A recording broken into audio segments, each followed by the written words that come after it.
Hello and welcome to a live Deprogrammed with Keri Smith. I am Keri.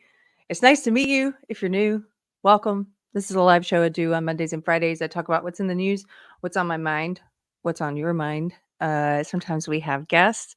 If you haven't seen it yet, the last interview I did was with Brian Grapner, who is a musician who in the industrial goth music scene, who went through one of the craziest cancellations I've ever heard of and came out on the other side and survived it and has a new music project. And he was just delightful. So go and check that one out if you haven't seen it yet. We do have a new interview that's going to be coming out this week on Thursday. But Mondays and Fridays, we do the live show. It's good to see you folks. First of all, happy birthday to Two Sisters and Some Yarn, to Amy. Give it up for our mod and wish her a happy birthday in the chat. And it's good to see some familiar faces there. I hope you guys are having a great Monday. I'm a little discombobulated because I've become one of those people who, if I don't go to church, if I miss church, if I have to miss it, I feel like I didn't get my spiritual, I didn't get my cup filled up that week, or I didn't get, I didn't have that time for, just sitting there in introspection and kind of like resetting, like going to the gym. And so I never thought I would be that person. I just think that's hilarious now that I'm like, if I don't go, I feel like, wow, I feel off, a little bit off. I didn't get to go. I had a doctor's appointment on a Sunday. So I was not there yesterday and I'm missing that. But if you like my pastor, you can do what I'm going to do today, which is to watch an old sermon. Church on the Square, Georgetown, Texas. I have one of the best church communities. I'm really blessed. Like, church family, just amazing. My pastor's amazing. You can go and check out a sermon there. They're about 20 or 30 minutes. So that's what I'll be doing today. Good to see you folks. Look, greetings from Frankfurt, Germany. Good to see you. I love the Germans. I love meeting more Germans in the chat because I've been able to visit Germany twice now, and I find it so. I find your culture really interesting, and I think there's some things about your culture that are a little different that make you more susceptible to woke ideology, and some things that make you maybe less susceptible. And so, I love meeting you guys. Um, okay, welcome. Happy birthday, everybody saying. Happy birthday. Okay. I hope you had a great weekend. Here's the topic we're getting into today. Like a lot of you, I'm sure that if you're online a lot, if you're on X, you're seeing a lot of these college protests, a lot of just this sort of escalation at the colleges that's been happening.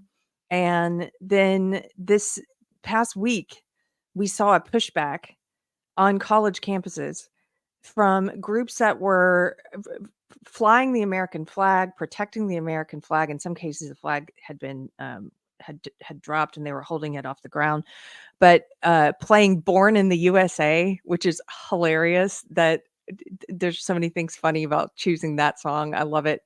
Um, and there's just been a lot of great footage of some college students who are sort of pushing back with just a simple, plain pro-America sentiment. And as I was looking through the videos, I started to notice something that I think a lot of people have noticed, which is that this is predominantly young men who are pushing back. And it's not surprising if you look at some of the recent stats of the political division between young men and young women. I'm talking about Gen Z here, the college age kids. I shouldn't say kids, college age young adults, that the divide is getting larger than ever between young men and young women. And so I called today's episode "Young Men Are Sick of Your Woke Shit," because I think that's sort of the first out of all the demographics that woke targets, that social justice, my old ideology targets. I think men are right at the top. They get the most of it. They get the most. It's become very commonplace just to hate on men. I don't know. White people, close second, maybe. Maybe. But so for white men, it's white straight men. It's sort of like this t-shirt I saw at Minds Fest recently. I shared a picture of it. Tryman, if you're watching, Tryman was wearing this hilarious shirt that said, "Straight white Christian male. How else can I piss you off today?" Because that's all of their, oppressor groups, it's beyond the trifecta. You've hit all, you 5 different oppressor groups, you're the worst of the worst. And I think a lot of those young men are getting tired of it, and they're tired of being the whipping boy. They're tired of being, uh, forced into believing that the best way to look at the world is as some competition for power among identity groups. And, because that's no different. It's no different than white nationalism. Social justice is no different than white nationalism. They're both collectivist. They're both racist. They both tell you to look at people as identity group collectives instead of as individuals, and to judge and treat people differently on the basis of what identity groups they're in. The only difference is what order they put the identity groups in, which groups they call good and which groups they call bad, but they're the same freaking thing. And so I think people are getting sick of this. And I've always kind of worried when I first started leaving social justice and woke. One of my worries is that eventually there will be an extreme pushback. All the fake stuff they like to say, the boogeyman stuff they push, the lies that they push, that the left pushes about, comparing Trump to um, Hitler, for example, comparing, calling people Nazis, all that stuff that is full of lies. I've kind of been afraid that one day we'll reach a point where there is some kind of extreme pushback, and then nobody will pay attention or care anymore because it's been so overused, like the boy who cried wolf. It's been used incorrectly for so long that you won't see it coming really and growing. So I've been worried about that. I don't think that this pushback on college campuses is that. I think this is spirited and joyful for the most part, on the whole, in general. Yes, spirited and joyful. I think it's pro America. I think it's got a sense of humor. And I never thought, my husband and I were laughing this morning about this. I never thought I would be someone cheering at videos of frat boys. It's a lot of frat boys. I was just knowing who I am and where I come from, I grew up, I'm a Gen Z, I'm on the tail end of Gen Z like a lot of you. And, we grew up with 80s movies where frat boys were just the bullies and gross. And when I went to college, I pretty much felt the same thing. I was not in a sorority. I looked down at sorority girls and at frat boys. And I was kind of like, I was in the women's studies dorm, if that tells you anything. I was full on political, social justice Keri, and couldn't be bothered with with that kind of stuff. And so now I'm watching videos of frat boys. Do you find, are any of you like me? Are you like, what's happening? I had another friend text me this. That she was like, this is so funny. So like we live in such an upside down world that, everything is shaken up. And now I'm like, these frat guys are doing something good. And so yeah, it's just kind of funny. I don't know if you're like me and you find that funny, but yeah, we are living through Revenge of the Nerds, says Dion. Um, Early Gen X, Dion. I guess I'm tail end Gen X. So, oh, thank you, guy. By the way, before I pull up some of these videos, Raylo Normie, nice to meet you. I like your avatar. Raylo says, Keri, I saw your speech at the Austin Town Hall. It takes some cojones to get up there and do that, especially out here in weird Austin. Way to go. Thank you. Yeah, if you haven't seen that speech, please go watch it. It's only about 2 minutes. I uploaded it to the channel. And I really hope it's about whether or not we as a society should be allowing the sterilization and mutilation of children in the name of anything. But right now it's like in the name of trans, right? And I really am hoping that people who are on the fence see that video. So if you know anyone who's not really sure where they stand on the issue, or maybe they're on the woke side, but they're not fully committed and passionate, and they're still open-minded. If you think that's a good video to send them, please do. I hope that I tried to make it concise, and I tried to make basically a clear-cut argument about why this is wrong medically and legally. More and morally. So thank you very much. Okay. Oh, Fernando Nauman for 5, what are those? Euros? I always get in trouble. Thank you very much. He says, "I live in Germany. My origins are German, but I'm from Brazil. I'm very lucky with my democracies. My family is from East Germany and they hate me." LOL. What? Why do they hate you? I wonder why that is. My husband knows a lot more about Germany than I do, and he lived there for a long time, so he would probably when you say East Germany, he would probably understand why that is. Randy, hey, Randy. Randy Wallen for $5 super chat. If you value what Keri does, throw a few bucks. Value for value. Thank you, sir. Randy's my advocate. He's always like, I need to. I- Thank you, Randy. I appreciate it. Okay. So first I wanted to show you let me before I show you the pro-America frat boys who are pushing back, which is really funny in my opinion and cool. Before I show you that, I wanted to say a few things about the pro-Palestinian protests because it's a very contentious subject. I know people can get very emotional about it, but I'm speaking to the calm-headed folks here who are curious. What do I think? Maybe you're thinking the same thing. I had a friend asking me, a friend who's also anti-war, what do you think about what's going on with the protests?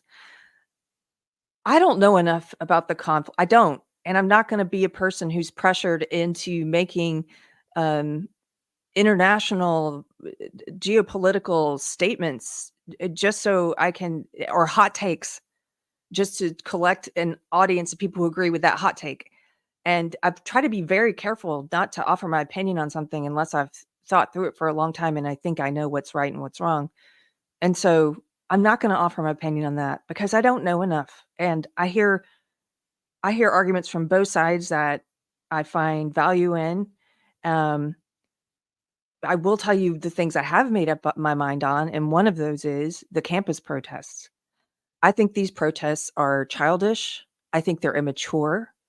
I think they're full of screaming adult toddlers, although that's an insult to toddlers. I don't think these people are sincere, and I'll explain why.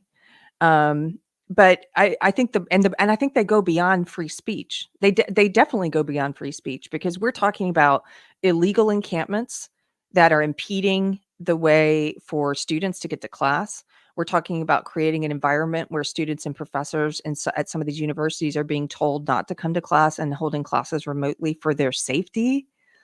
We're talking about them trashing these universities. I've got a video here, just like every one of these communist Marxist protests, they trash everything. They don't pick up after themselves. They're trashing property that's not theirs.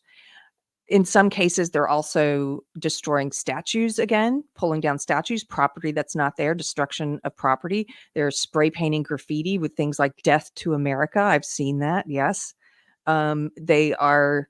Uh, they are physically blocking the way for some Jewish students. I saw a UCLA video where they wouldn't let the student get into the class.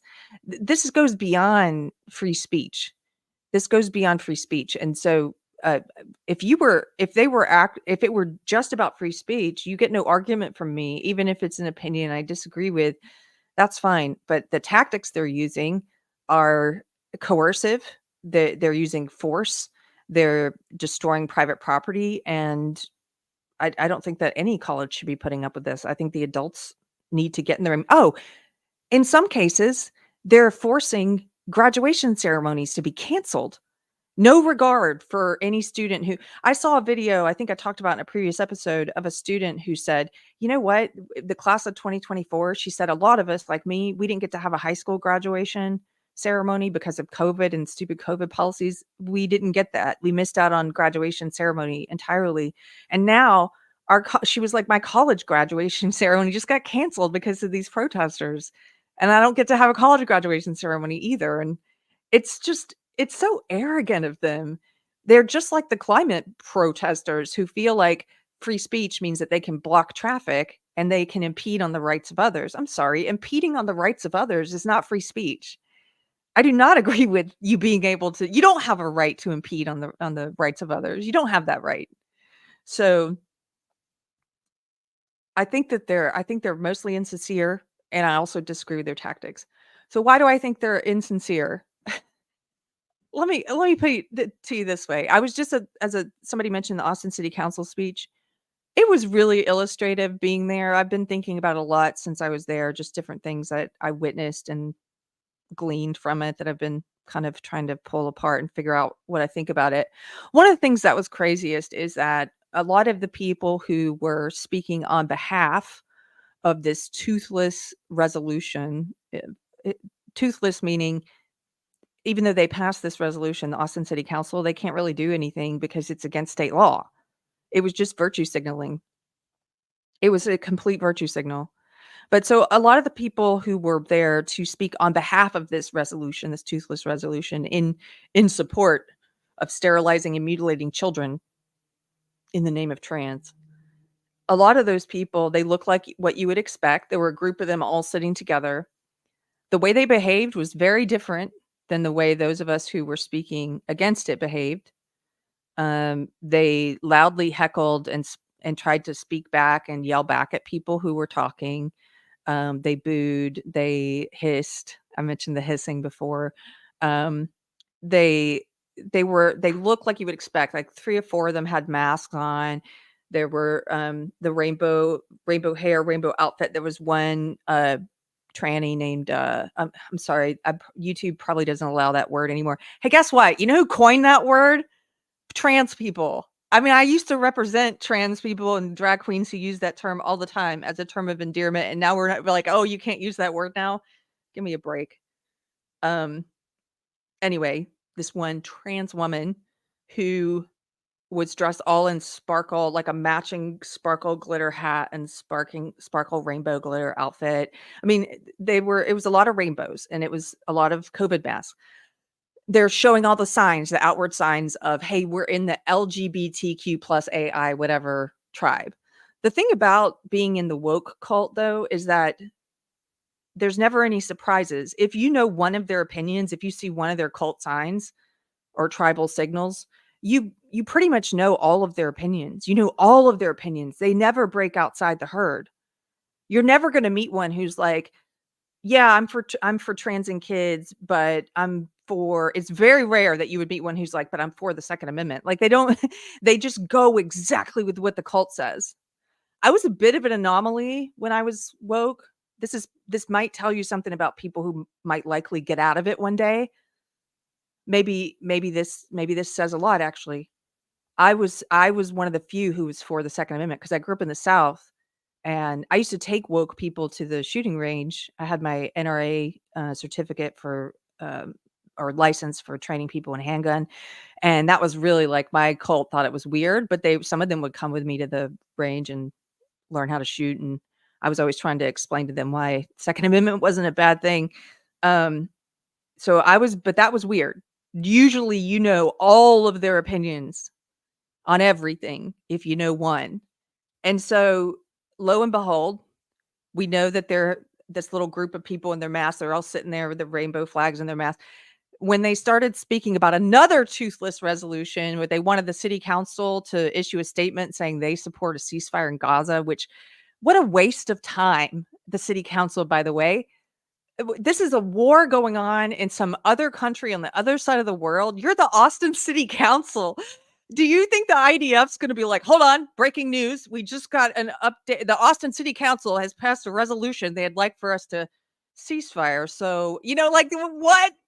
You don't have any power or control or any influence there. Like, it's all virtue signal. You're wasting taxpayer time and money about talking about these things you have no influence over, and you're not doing anything about the looming water shortage, which, hey, maybe that's something you actually have a degree of power over, Austin City Council. You're ignoring the things that actually impact the citizens of Austin, and you're focusing on these conflicts halfway around the world. Anyway, when they started doing that and talking about Gaza, that whole little menagerie of the woke who were there to speak on behalf of trans and kids with their mask and their rainbow flags and stuff, they all put up their little Palestinian flags. Somebody had passed around little Palestinian flags, and of course, they were all like, you know, stop the genocide and whatever. So this is a long way around for me to explain why I think these are people are insincere,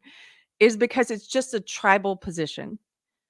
It's just a tribal position. These people have no idea. They probably know less about what's happening over there than I do, a lot less, but they are so confident in making a statement and having an opinion, right? Telling people what to do. As Jordan Peterson would say, I doubt most of them have a clean room. They don't exert any control over the domains in which they actually have influence, like having an orderly house, probably, or an orderly relationship or orderly relationships with others. But they want to talk about how to have an orderly foreign policy in another country. So these are the same people who were wearing the pink pussy hats, the resist when Trump was elected. They're the same people who were supporting the BLM riots that destroyed businesses and killed people. They're the same people that are out there and at the encampments right now. They're Antifa, they're BLM, they're woke. They don't care. They just look, they seize upon cultural flashpoints and then they all come out and protest. They don't know what they're doing out there. They just know they got the bat signal to be out there. It's insincere. Think about it this way. During COVID, we learned a lot about humanity. If you were paying attention, a lot about our fellow human beings. And I think about this a lot. There's a book that I've mentioned before that Jordan Peterson recommends. It's called Ordinary Men, and it's a study of a group of reserve police officers who, during the Holocaust, were put in charge, like one of the most brutal units put in charge of executing, killing Jewish people. And it's a study of how these ordinary men, that's the title of the book, they were reserve police officers, remember? So they had ordinary jobs. They were like dentists and shop owners and whatever. How these ordinary men became these brutal monsters. And I think about that book a lot, and I think about the COVID years and what we learned about humanity. And the truth of the matter is, humans are herd creatures. And we like to think that we're so evolved and we're so different from previous generations, and we look back at history with such snobbery and such unearned moral superiority. Like, I wouldn't have been one of those people. But if you look at something like the Asch conformity experiments, you'll see, according to that experiment, which has been repeated many times, that as many as 75% of people, at least 75%, will follow. They will conform. They will conform when the stakes are small, even. Like on that test, they'll conform. They'll pick the obvious lie just to fit in. And so during COVID, one of the silver linings of the COVID years is I learned in real time, witnessing it around me, I got to learn about humans more. And I got to see that happen in real time, the way everyone conformed. Do you remember how those of us who didn't get the vax, they were calling us murderers? You got to see your fellow man be a part, just conform to this propaganda, evil machine. Now, there were varying degrees. They weren't all, saying hateful things, but a lot of them were. And I'm sure some of you had experiences like that with people you never would have thought, who were suddenly calling you a grandma killer or cut you out of their lives, attacking you online, things like that. Employers who said you couldn't come to work anymore. I know some of you who lost your jobs. I interviewed some of you, lost your jobs because you didn't make the medical decision they wanted you to make. They bought into the propaganda. They were easily manipulated, gullible. Gullible. All it took was, a few. They talk about marketing. You need multiple impressions of something until it sticks. Like if you're putting out a CD, if you're a musician, you got a new album coming out. You need multiple impressions of people hearing about that album before they're going to consider buying it. So if they just hear about it on your Facebook, probably not. But if they hear about it from a friend who was like, hey, have you heard of this new album? And they see an advertisement about it and they hear about it here, and then it sticks because now it's enough that they recognize, they remember, they've seen it 3 or 4 times. COVID propaganda was like that. And these people just ate it right up. They believed first of all, they believed the lie that the jab was gonna mean that you couldn't catch COVID. Remember when Rachel Maddow and Fauci, they were all saying that? And then when they proved that wasn't true and people who got the jab were still catching COVID, then they were like, "Well, that was never we never guaranteed that." "Yeah, you did at the beginning. We have you on camera, dead to rights." But then they changed it and said, "Well, it just reduces the symptoms right now." So then they started telling us, and these people believed and started spreading it, that like your vaccine is somehow made less effective if other people don't get it. So you need to blame the unvaccinated. Remember, what's his face? Oh, that slime ball on CNN. I know there's a few of them. Don Lemon. Remember when he was on there talking about how it's time to go after the unvaccinated and whipping people up, and a lot of people fell for it and they went along with that crap and they shamed us. They barred us from establishments. Like I said, some employers fired people. It's a crazy time that we went through. I'll just say this. Those of us who survived that, you're the ones who would not fail the Ash conformity experiment. In general, I think maybe I trust you more than anyone because you survived the biggest propaganda campaign in history. Anyway, all this to say, that's how people behaved just a few short years ago during the COVID years. We saw the herd mentality in real life. We saw people just follow along. And you're going to tell me, you look at all these people protesting on college campuses, that these people are not those same people, that somehow these people are very sincere and thoughtful and they've really came to their position on their own. And these are just really thoughtful, sincere folks who've, got the right idea. No, these are the herd animals that we saw before. They're just moving. The herd's just moving. Here it is now at Gaza, right? These are the same followers. So no, this says nothing. I'm not commenting on the anti-war position at all. I would love to talk to someone who's sincerely anti-war. And I know there are probably some of them. I'm just saying they're in the extreme minority. Not probably 99% of those protesters are insincere. They're agitators. They're communists, whether they claim that title or not. They're woke communists. They're social justice Marxists. And they just are going where the social justice cult tells them to go. So I think they're despicable. I think their tactics are despicable. That's my thoughts on them. And so I've seen some people who follow me. Somebody said it the other day, who I respect, said on social media, like, "But Keri," because I made a joke. It's not my joke. I can't remember. It was a user on Twitter who made this joke. I can't remember who. I thought it was so funny.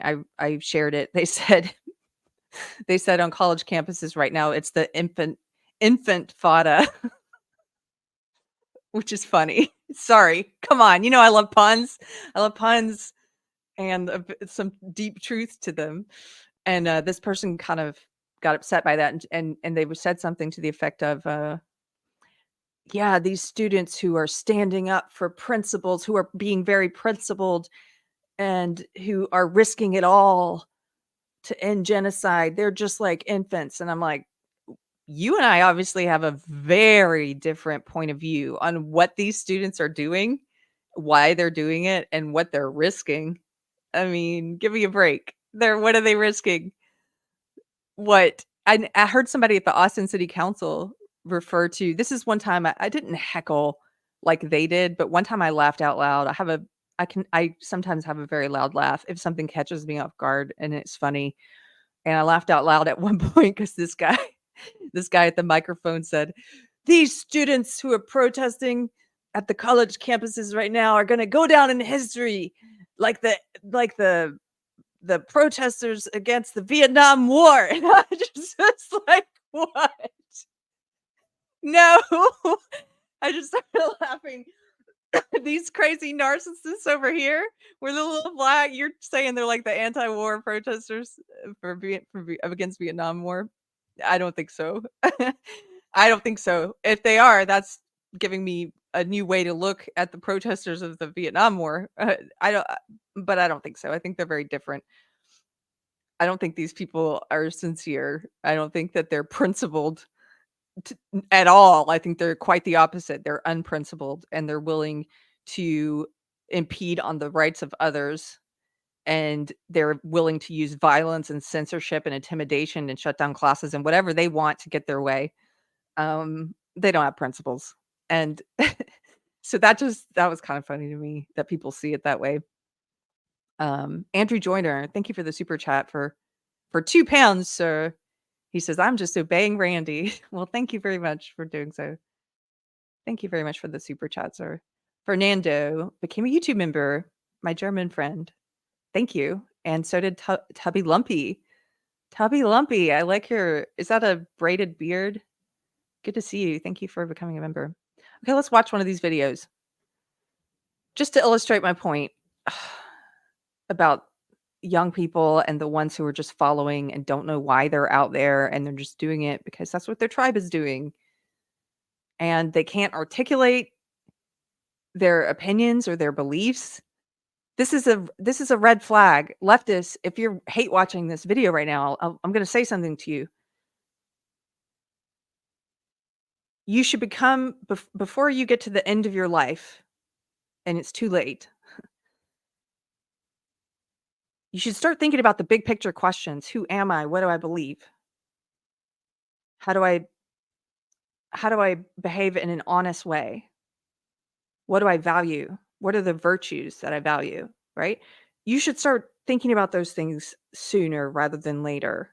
I woke up kind of late. I didn't start thinking about those things until I started leaving social justice in my mid-30s. So, but I know some of you are older than that and you still haven't done this.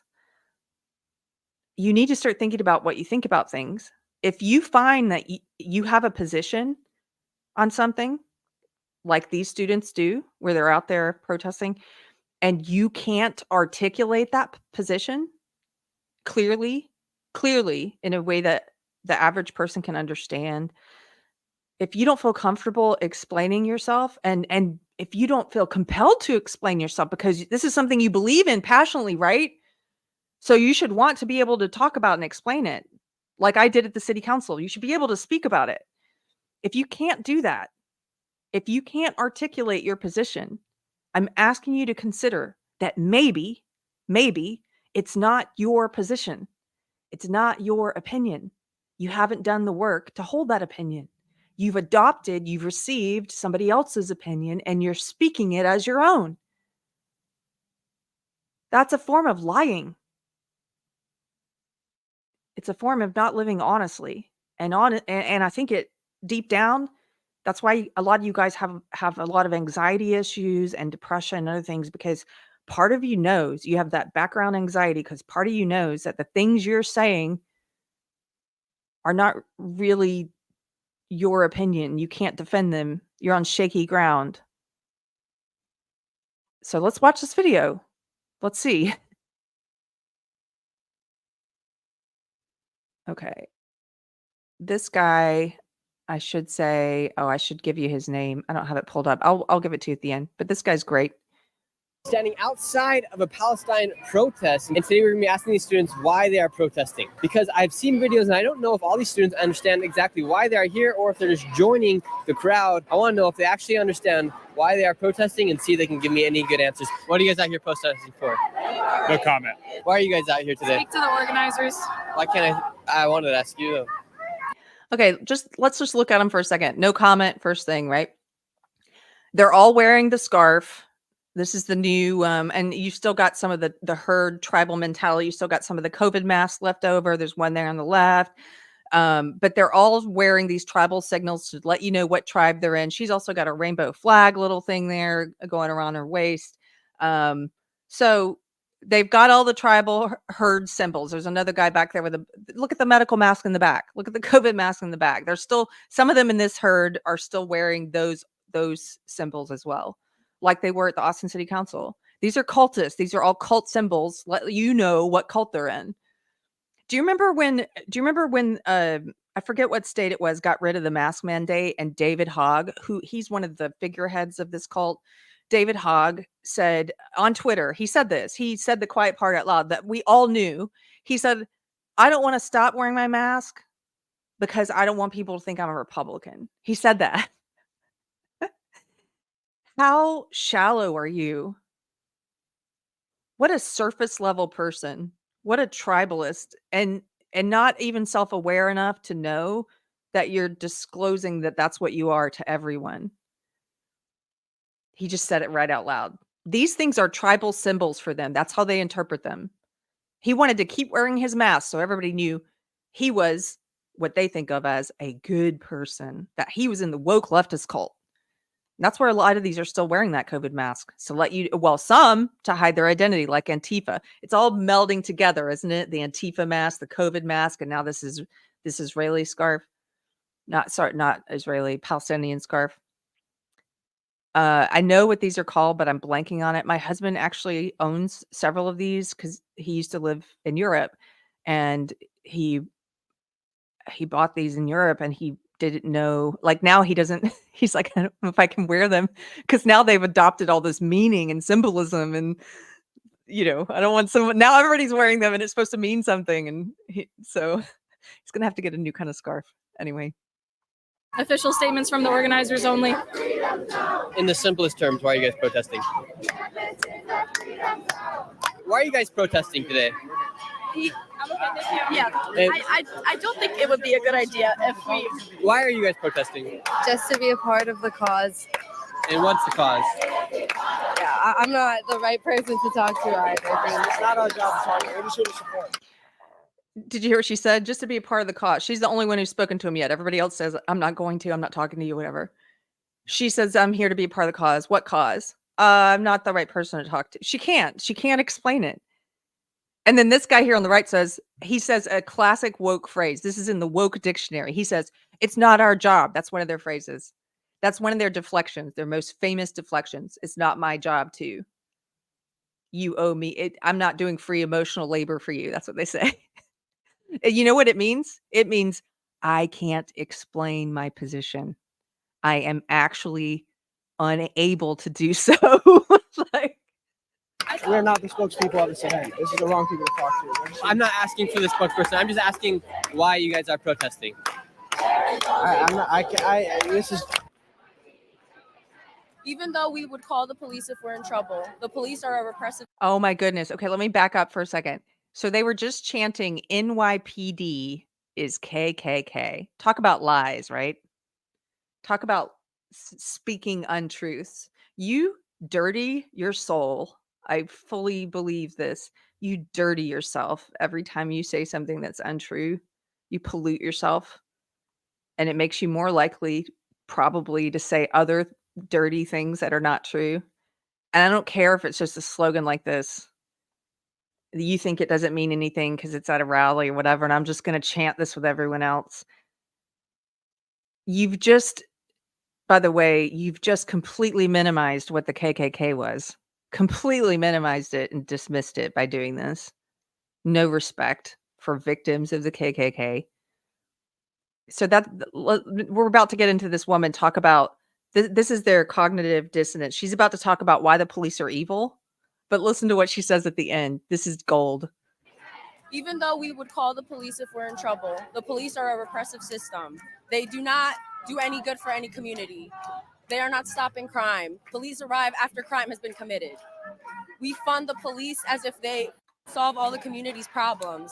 We should defund the police and put that money towards community resources like mental health, drug addiction rehabilitation, schools, community programs, and it would keep people out of committing crimes. The cops, all they do is try to get as many brown and black people into the prison system because mass incarceration these days is really just modern day slavery. So even if I might call the cops if I need help, the cops, the police, the way that system runs. The police do more bad than they do good. But you would call them if you needed help. Yes. So why are you guys protesting? Okay. That was the best gold. She's like saying all these lies that she hasn't thought through. So if you were to pull on any one of these threads of things that she's repeating and say, okay, you just said that the cops only exist, that they only want to put black and brown people in prison. Like, what evidence makes you, what evidence led you to that opinion? She wouldn't be able to make an argument about why she believes that. She wouldn't. If she says that also, if we defunded the police, she thinks we should defund the police and give the money to social workers instead and mental health, and then people wouldn't do crime. She says this. Sorry, you're somebody in the chat said moron. You are a moron. I'm sorry, you are. But let's take your opinion in good faith. You think there would be no crime if we took all the money we spent on police and we gave it to mental health and social workers. So what led you to that opinion? What evidence, what studies have you seen that helped you develop that opinion that people, that human nature is such that people would stop committing crimes if there was more money spent on mental health? She wouldn't be able to make the argument. You know this. And then at the end, the best, twice she says, but I would still call the police if I needed them. But would you call the police if you were in trouble? Yeah. Okay. Cognitive dissonance. Boom, boom, boom. Like, if you don't think that they're necessary, but sometimes they're necessary and you need them. And so you'll call them because sometimes they're necessary, but they're not necessary. Kind of crazy, right? Just amazing. Just amazing. Spike says this is an insult to morons. Yeah, that's true. Sorry. Oh, hey, Michelle's here. My lady, Force of Light Entertainment. I love these sisters. Hello, good to see you. We're just watching, Michelle, we're just watching this lady say the police are evil and they're the KKK and they just are racist, evil people who want to put more black and brown people in prison, and we should get rid of them and put all the money in mental health and then there would be no more crime. But would you call the police if you need them? Yeah. I'm going to rewind just a second. The way that system runs. The police do more bad than they do good. But you would call them if you needed help. Yes. So why are you guys protesting today? I don't want to talk to press. I'm sorry. They don't really want to talk. Why are you guys protesting here today? I don't want to do this. Sorry. We're asking people why they're... Look at all the masks. If they're not wearing the scarf all wrapped up like a terrorist, this is what she looks like, honestly, all wrapped up with her sunglasses. Look at the Unabomber, but with the scarf.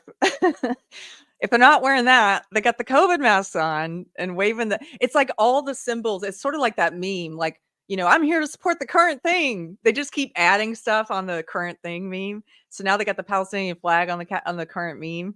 But they still got the COVID mask and they still got the rainbow flag. So they just keep piling stuff on. Like, whatever the current thing is, I'm for it. This is real life. This is a real life meme. These guys don't want to talk. Look at the masks. Look at these elite. I'm sure that these students, just based on how they're dressed, they live a middle class to above middle class lifestyle. But they're out here with the oppressed, guys. They got the mask on. How can you deny them? Here today. I don't want to do this. Sorry. We're asking people why they're protesting here today. Because I want to see empire fall. What empire? From the U.S. to Israel. The empire that's... She wants to see empire fall. What do you mean by empire? The U.S. and Israel. And now she's saying capitalism. These are communists, whether they call themselves communists or not. They have adopted the woke ideology, which is a mutated form of Marxism, functionally in terms of how they behave and operate and the things that they want to see happen. These are communists. She wants the U.S. to fall. But you're a U.S. citizen, I take it. The empire that's propped up by capitalism. And Free Palestine, free Congo, free Sudan, free Haiti, free Hawaii, free Puerto Rico, liberation for all. why are they giving out masks right now? Are they trying to cover everyone's faces? And why do you guys have the mask on right now? Because there's a police state basically in New York. There are CCTV cameras littered all throughout, and if Fordham admin see me at this protest with my face or my tattoos, which I've been trying to hide, I have very visible tattoos. They have the ability to recognize me and suspend me from. I don't believe this kid for a second because he's doing a video interview that's now getting a lot of attention. He's not afraid of being kicked out of Fordham. Are you kidding me? Fordham wouldn't kick him out for going to this protest off. I think this is off campus. I'm not sure. What are you talking about? And he's making sure you can't see his tattoos, so he's got to tell you about them. Hey, let me give you all of my identifying characteristics because I'm so afraid of being identified. Right? I'm wearing this mask because we live in a police state, and I don't want anyone to know I'm here. By the way, I have lots of identifiable tattoos. Let me talk to you. What are you talking about, dude? This guy is just loving the drama. He's like, this guy, in my opinion, he's getting off on feeling like he's part of something important, and he's a little, you know, I'm on the like I don't know, he's got these vibes of wanting to be a baddie or something, a bad guy. Like, I don't want these guys to know I'm here, guys. I gotta cover up my tattoos. They're pretty recognizable. Don't want anyone to see me here. Yes, I'll do an interview.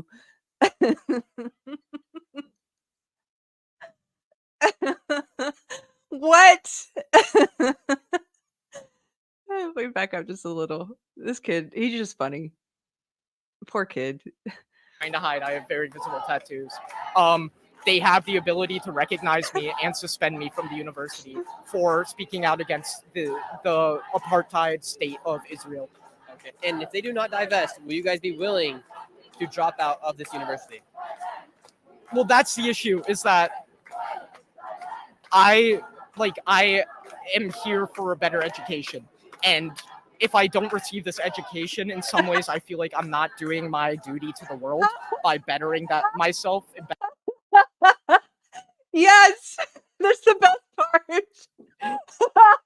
This is the best part. I'm sorry, it's too funny. This is to the person who told me what these college kids are risking, right? They're not risking crap, and they're not even willing to stand by the convictions because, again, these aren't their convictions. These are not their opinions. They can't articulate why they're there. They can't explain their opinions. They don't hold these things passionately. They hold their tribalism passionately. That's why they're out there. But this specific opinion, he's like, would you be willing? Okay, so you want them to divest, and if they don't do this thing you want, would you be willing to leave this college? And did you know what he says? Did you hear the covert narcissism there? He says it's almost like Beto when they people challenged Beto when he was running. They said, "Hey, we found out that you don't donate anything to charity. Pretty much, there's people on your staff who donate more than you, and people who are blue collar workers who donate more money to charity than you." And Beto was like, "I donate myself to the people. Like, me running is my donation." That's this kid. This kid's like, well, I feel like if I drop out, I'm robbing the world of me. I'm robbing the world of all I can do. This part. I can't. This tickles me too much. I just have to go back for a second. Now, if you don't get what you want, if the university doesn't do what you want, would you be willing to put your skin in the game and really take a principled stance, and would you be willing to drop out and divest? If they don't divest from Israel, are you going to divest from the university? No, not because I'm a selfish person who's a hypocrite, but because I would be robbing you guys of all of my brilliance. If I dropped out, I'd be robbing the world of what I could be if I get the degree, right? Like, what a narcissist! I love stuff like this about human nature. I love when you can see when the mask falls off and you can see clearly what a person is, like what part of their character is. I'm not necessarily trashing on him for saying he wouldn't drop out. I'm trashing on him for saying he wouldn't drop out for you. It's for you. It's not for him. He's staying in college for you. He's so self-sacrificing. He's like, Beto, I donate myself to the world. What? Okay, one more time because this kid, I'm not going to pause it again. We'll go right through it. Well, that's the issue, is that I am here for a better education. And if I don't receive this education, in some ways, I feel like I'm not doing my duty to the world by bettering that myself and bettering the world through my knowledge about these injustices throughout the world. And what percentage of these students do you believe actually know why they're protesting? 100%. Maybe 90 at the lowest. Do you know why you? Dude, also just the delusion. He says, how many of these students know what they're protesting? He was like, 100%. Kid, flip it the other way. He goes, at 90 at least. No, At least 90 don't know what they're doing out there. At least 90 don't know.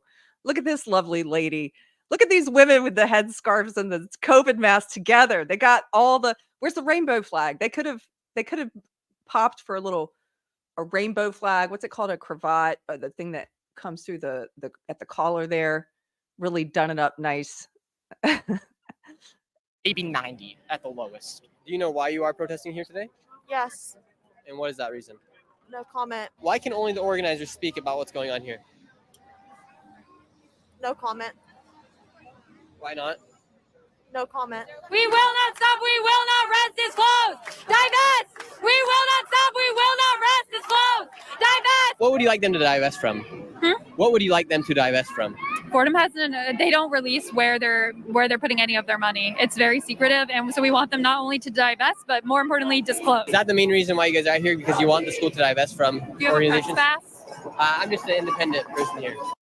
Hello, I'm David Miliband, No. and CEO of the International Rescue. Why is this happening? This is an ad right in the middle. I don't like it. We'll just play right through it. Here, let me take this off the screen for a second. I'll read some of your chats while we get through this. Because I want to come back to this. Okay, I paused it. We're good. Let me just read some of these on the screen though. I was sorry, that guy tickled me so much. So thank you for letting me just have a have a laugh break there. I'm doing this for you. Davina Duckworth, Kefaya. That's what it's called, the scarf. That's not the word that Anthony used a different word for it, but I think because he bought his in Germany, they have a different word for it. But thank you. That you're right. That's the word I've seen most often. Chris Bolin for £5. Thank you for the super chat, sir. I appreciate it. Thanks for supporting. Savrix for $9.99. Thank you for the super chat. He says the mask serves as a security blanket for their psyches. It's the equivalent of a placebo. Placebo mask, placebo racism, even the infinite trans identities, they project even the most false shit. Yes. It's an interesting point, Savrix. I haven't talked about this in a while, but during the COVID policy years, I was reading a lot of studies about masks and their efficacy. Lo and behold, the first thing Fauci said, which is that they don't really do anything, was true. But one of the things I read about masks, I read a couple of different studies that I talked about at the time, and they found that obviously when people wear masks, they are more likely to engage in immoral and illegal behavior because they feel somewhat anonymous. Isn't that fascinating?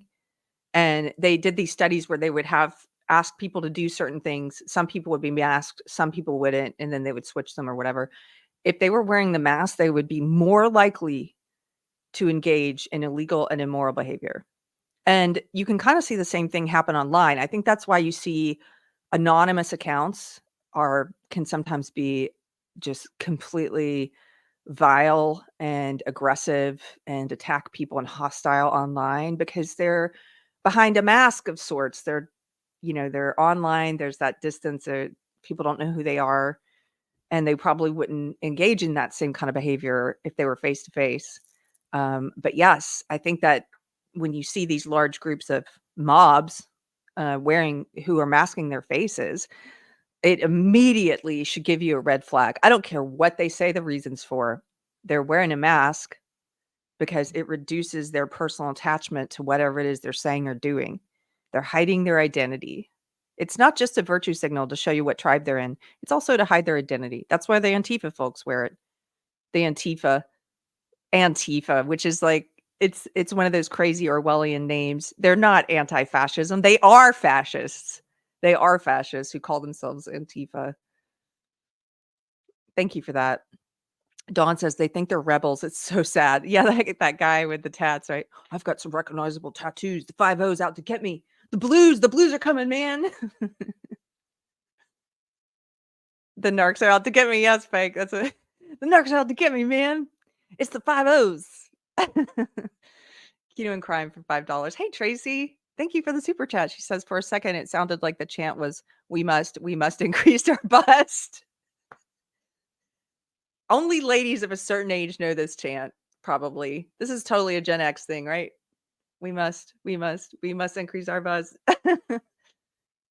We're aging ourselves. Super Base membership fairies here. Good to see you, Super Base. Thank you for gifting people 5 memberships. Grab those up if you haven't already. Alan Scott about that kid. He says, "Hey kid, it's okay. I relieve you of your duty." I'm doing it. He's doing it for you, Alan. He's got to finish his college degree despite his principles. For you, Alan. Super Base for $10. Wow, thank you for the super chat. He says, please interview Kirsch about bridge programs in corporate America. Her discussion and breakdown of bridge on Geeks and Gamers this morning needs to be seen by every patriotic American. Okay, speaking of multiple impressions and how people, in marketing, you need multiple impressions of something. Pirate Tomsky, the mod, just messaged me about this morning and told me I have to watch this on Geeks and Gamers. So I'm writing it down. I'm going to take a look at this. Bridge DEI. Thank you. I appreciate it, sir. Okay. Oh, yeah. Spaceman remembers the rest of that, Tracy. The bigger, the better, the tighter, the sweater. The voice of Squat and Fee knows it too. Yeah, we're aging ourselves. How funny. Okay, let's continue with this intellectual, one of the young intellectuals from America's Institutes of Higher Learning. I don't think I'm supposed to talk to you. Who tells you guys you can't speak to other people? Watch her. I'm sorry, I don't think I'm supposed to talk to you, she says. not only to divest, but more importantly, disclose. Is that the main reason why you guys are here? Because you want the school to divest from Do you have a press organizations? pass? I'm just an independent person here. I'm sorry, I don't think I'm supposed to talk to you. Who tells you guys you can't speak to other people? It's not like that. Why are you guys protesting here today? It is like that. They do get specific instructions saying, don't talk to anyone.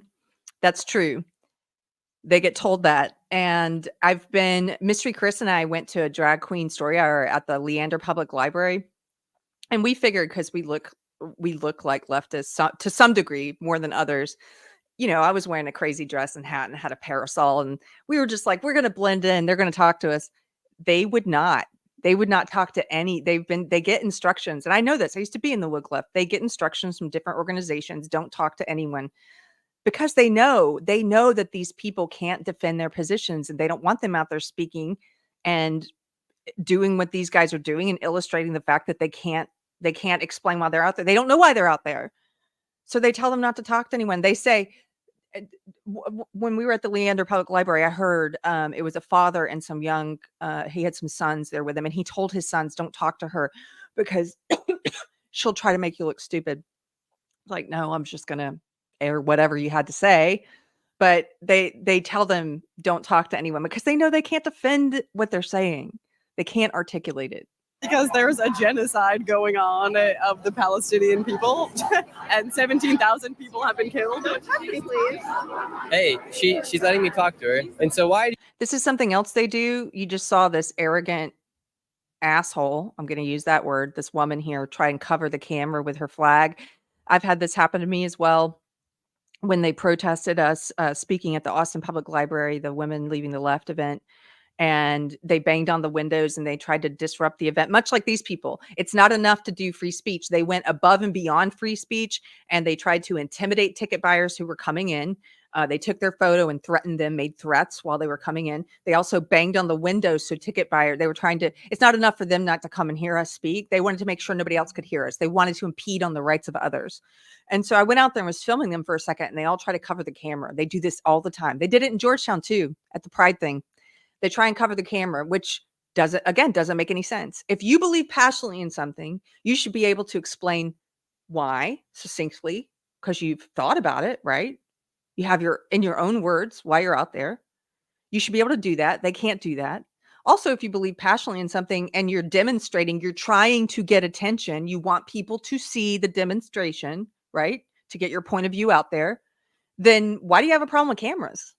Isn't that funny? Like those protesters at our event, they try and block the camera. It's like, I'm sorry, do you not want to be seen? Then why are you out here protesting? But it's just to antagonize. That's the only reason. That's the only reason they ever cover the camera. They're trying to antagonize you. They want to rile you up. of the Palestinian people, and 17,000 people have been killed. Hey, she's letting me talk to her. And so why are you protesting today?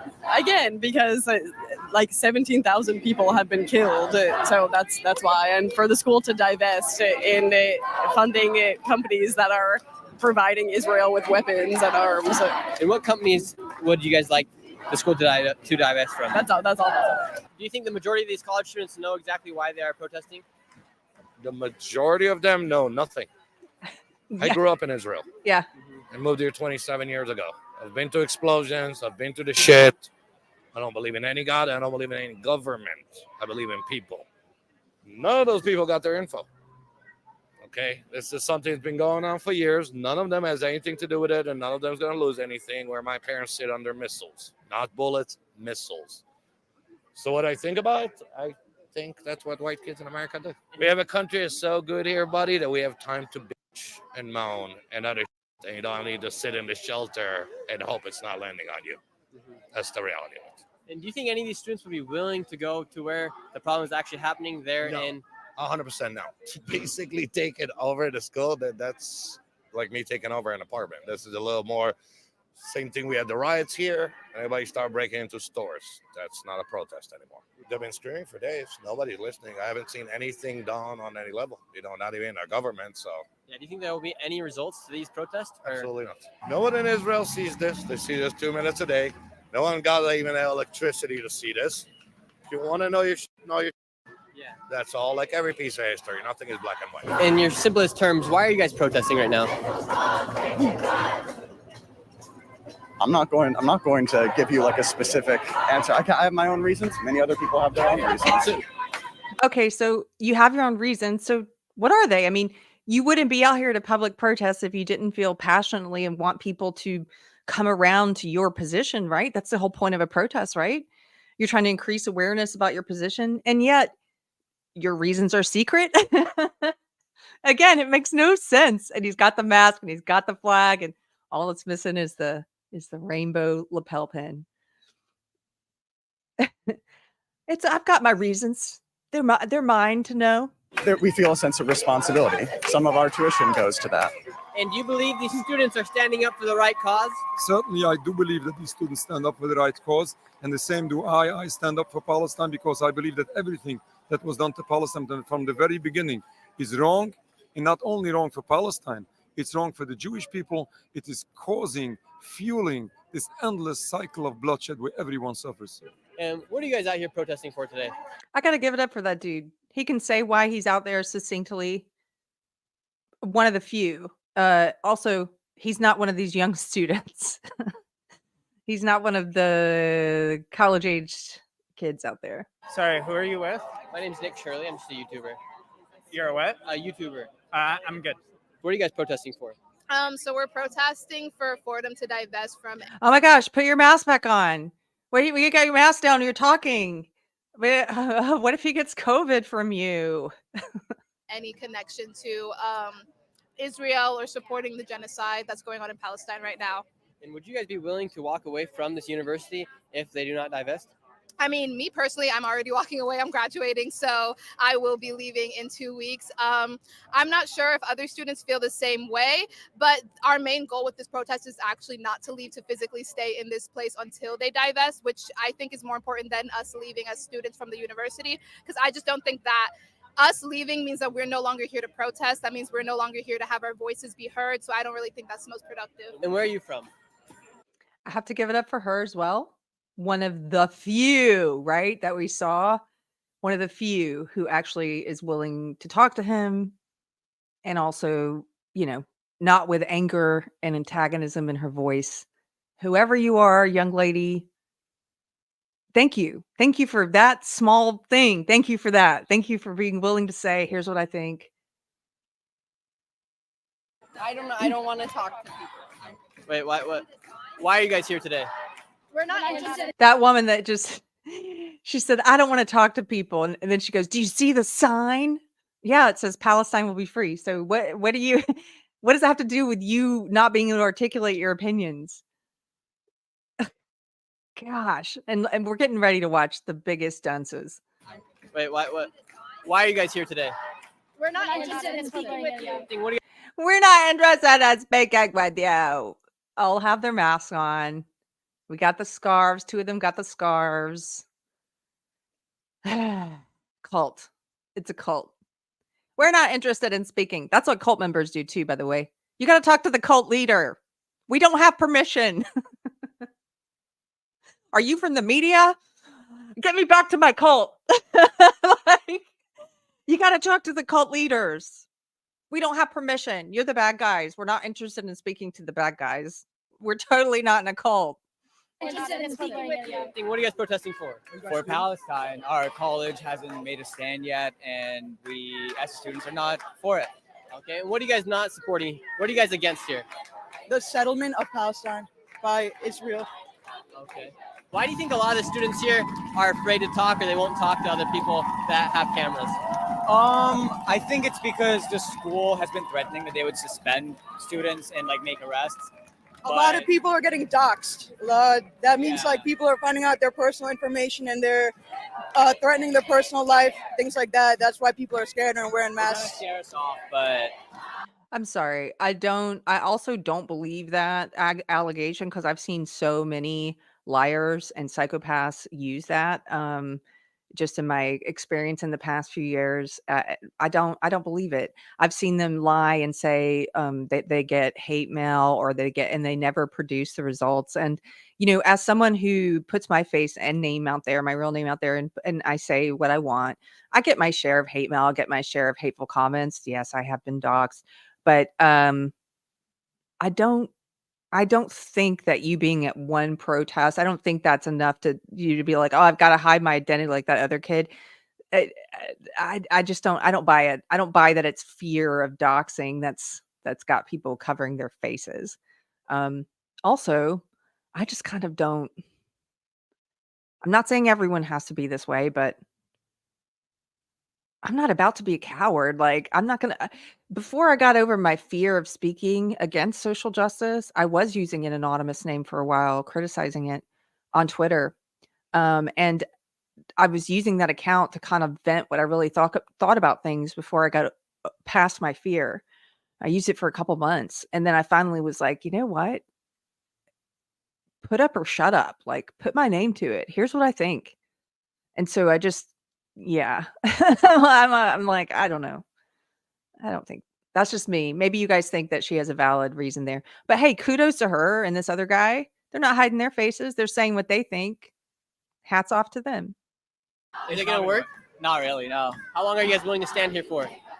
Until they, I don't know, like until they do something about it, until Tanya Tetlow Until we speaks. reach an agreement. What's that agreement going to be? We'll have to do some negotiations, but we want like most of the 4 tenets that we just discussed over there, and part of that is condemning Israel, letting the Palestinian student organization have funding and have their club, and the overseas program as well canceled. We want that. Yeah, none of the students want to cause violence. We're just here to get to a solution. So yeah. I really like that guy at the end, because he's separating himself. He's saying he's not in favor of the students who are trying to cause violence. By the way, let me tell you who this guy was that did these interviews, because if you want to go follow him, here he is.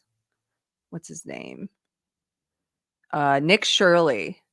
Nick Shirley interviews. NickShirley. He's got 7,000 subscribers right now. If you like that and you like his other videos, give him a follow. I just did. I thought he did a good job, and good for him for getting out there. Somebody said, would he get better responses if he weren't a white guy? Maybe, but that's what Misty Chris and I thought. We were going to get good responses, and we still had people telling us they didn't want to talk to us, right? They didn't want to talk to anyone. Savrix, thank you for the super chat for $9.99. He says, magic is creating something from nothing and believing it to be real, hence the placebo, and the true interpretation is actually creating a new belief of something from nothing. It's strictly invisible. I think that a lot of what social justice does could be described as, and I've heard others describe it as spell casting or magic, like in terms of the ways in which they use illusion to and hypnotic kind of tactics sometimes, honestly. DK says, "No, I'm a boomer, and we were the ones who said we must, we must increase." Really? I thought it came from Judy Blume's. I thought it came from "Are You There, God? It's Me, Margaret." Maybe it was older than that, even. But okay, you're probably right. Thomas M. I get better conversations from NPCs in video games with limited dialogue. Yeah, they program the NPCs better than most of these students. Paul Bustle says they're afraid of their tactics being used against them. That's why they mask. Well, yeah, it's so Saul Alinsky, right? Like one standard for me, another for thee. Like they do that rule of the Saul Alinsky's rules for radicals where it's like hold your enemy to their standards because they actually have standards, but you don't. You don't have any standards. You don't hold yourself to that standard, but you're going to hold them to theirs. That's what they do. And Adam Worrell, hey Adam, he says these kids do not know their history. Yeah, here's the thing about what's happening to the college campuses. The college campuses have they're doing more harm than good in the past decade or maybe two. They're indoctrinating students into social justice, woke Marxism, identity-based Marxism. They're not teaching. They're telling people what to think. They're turning them into these little ideological activists. And for a while now, a few years, like a lot of others, I've been saying, hey, unless you're specializing in medicine or something where you need that license or that degree, that specialized degree, it's probably better. It is better to go to trade school. Like don't spend a bunch of money on these elite universities because your kid's going to come out all messed up, maybe. And so on the one hand, I'm a little torn. Maybe some of you are like this too. On the one hand, I want to see the adults in the room finally take control. Like on the one hand, I'm hoping this is what the straw that breaks the camel's back. The fact that these arrogant protesters are disrupting classes and preventing graduation ceremonies from happening and trashing the university campuses. I'm kind of hoping the adults are finally like, this is the straw that broke the camel's back, and they rein it in. But on the other hand, I'm like, well, if the universities fall, like, okay, okay, let them fall. They're doing more harm than good right now anyway. Oh, Berserker for $10. Thank you for the super chat. Says it's called a kefaya. I'm probably pronouncing it wrong. Or a schmeg. That second word there, that's what Anthony calls it. And I'm probably messing that up too.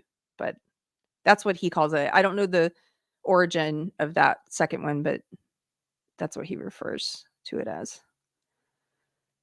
So that's just one video of these college kids. I've got a ton more pulled up. I'm sure you've seen a lot of them. We don't have to watch all of them because I just want to show you some of the pushback videos that were kind of exciting. But real quick, I'm going to show you one from Georgia. I don't have any problem with this. Again, if he's doing what they said he was doing and he was engaging in violence, then yeah, you should be arrested. Now I'm saying if he was doing what they said he was doing. Now, if he wasn't engaging in violence, then I would oppose this. I don't know. But let's take it in good faith for now that he was doing what they said that he was doing. And that's why he was arrested. And we're going to watch this video on Andy Knows Twitter. This is a student. This is in Georgia, University of Georgia.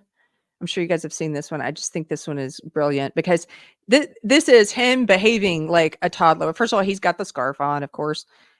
And he does that thing that they do where they just go limp. Like, I'm not going to walk, man, like a toddler just falling out on the floor and pitching a fit. And I refuse to comply. He's doing that. He's an adult who's like going to go limp. Right. And if you haven't seen this yet, just get ready. This is great. You're hurting me. Just go lift. You're hurting me. Ow! Ow! Ow! Help! Help!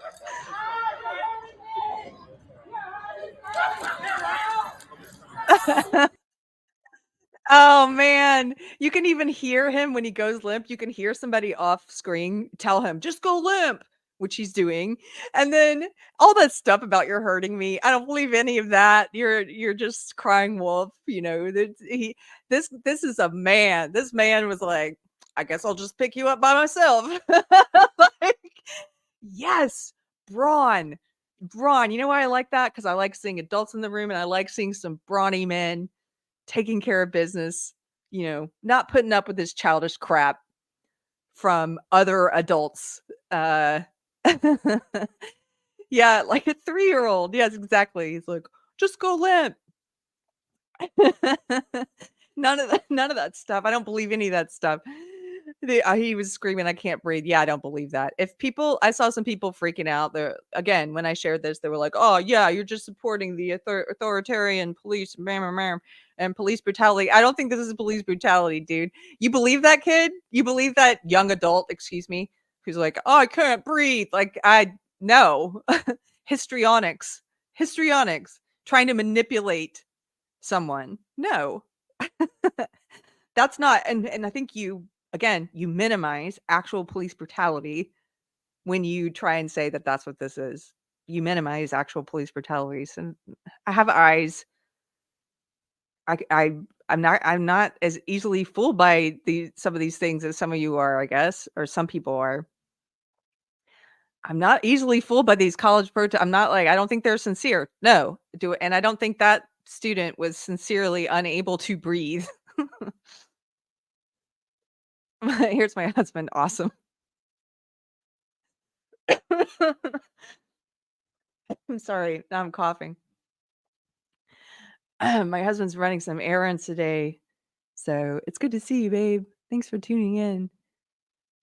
Okay. I'm laughing so much I'm coughing now at that video. Okay, here we go. Let's look at some of the... Oh, wait. I want to look at one more of these college protesters. This is when I saw this on Seth Dillon's page, and Seth Dillon, who runs the Babylon Bee, of course, really funny satirical outlet.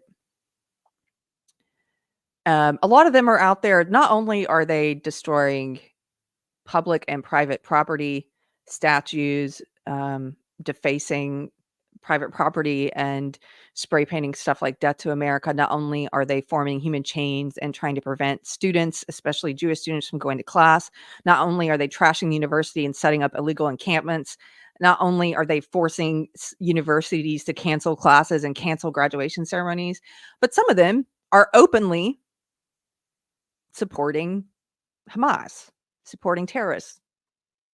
Openly. Some of them. Not all of them. Some of them. Here's one. And here's something she says. Hamas are not terrorists. They are resistance fighters. They are freedom fighters. And they are heroes for a new world. We stand with the Palestinian resistance and their heroic, brave action on October 7th. Yeah, someone actually said this. Here we go. Not terrorists. They are resistance fighters. They are freedom fighters. And they are heroes for a new world. And as in so many ways, as it is in so many ways, as it shuts down the supply lines of genocide, Yemen is leading the way. Because Yemen declared Israel and the United States to be terrorist entities and subjected to sanctions. And so in so many ways, Yemen and the Yemeni people and the Yemeni workers and government and armed forces and Ansarullah movement are speaking for all of us when they continue to take action to decolonize the Red Sea and shut down the shipping routes of that genocidal regime. So I want all of us to not be silent about the resistance, to not be silent about the armed resistance, and to be loud and clear about it, and to say that it is true that October 7th changed the world, because October 7th not only threw the mask off of these imperialist states who use language of human rights in order to invade countries and depose their leadership and destroy self-determination, but what it also did is it showed that Palestine is almost free of Zionism from the river to the sea. And it showed that the people of the region, from Palestine to Lebanon to Iraq to Syria to Iran to every country and every people in the region, and all of us around the world, are part of an international resistance movement that is on the path to seeing the region free of imperialism and all of our world, a new collective liberation for all of humanity.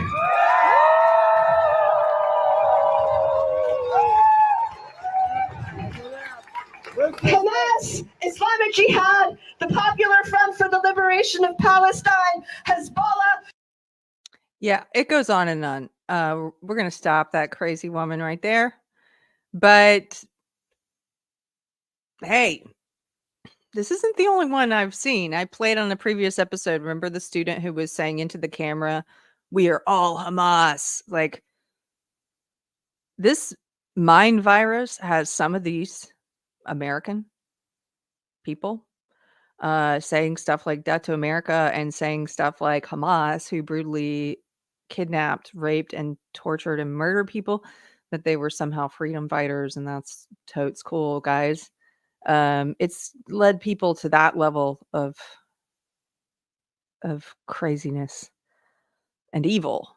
So I know that they're not all saying stuff like that, but I've seen enough of them saying it that I wonder about the ones who are just going along with it, like what they really think.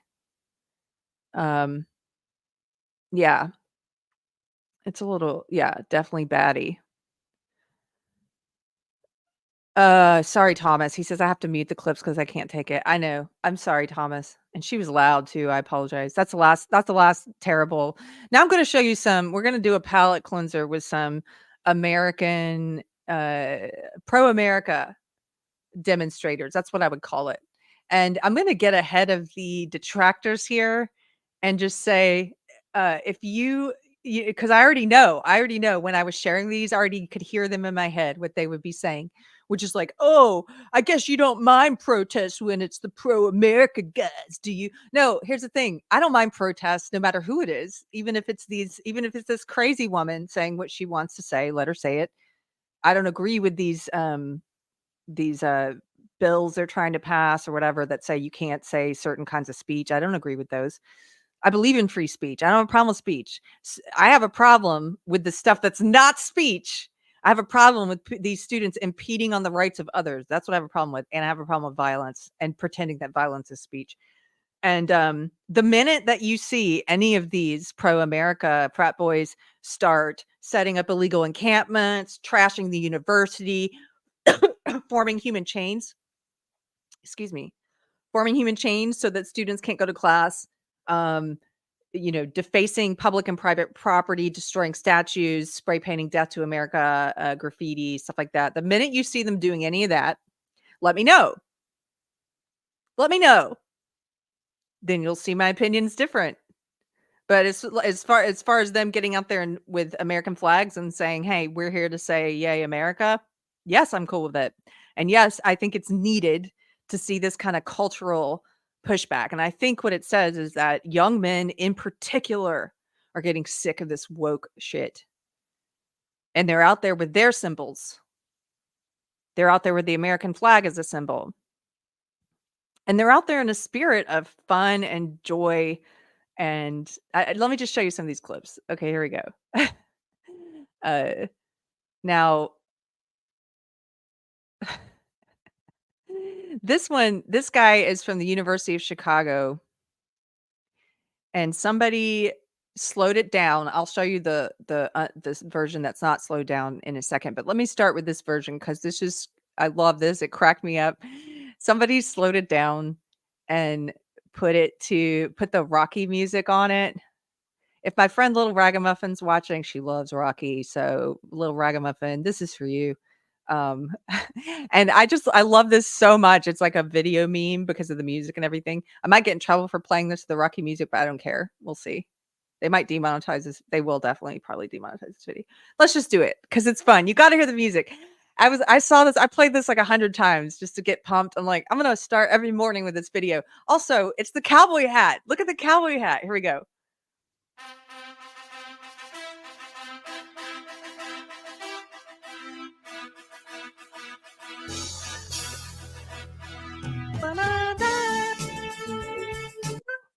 It's like it's like the boys are back in town. It's like the men have arrived. The young men have arrived. He's got the black cowboy hat.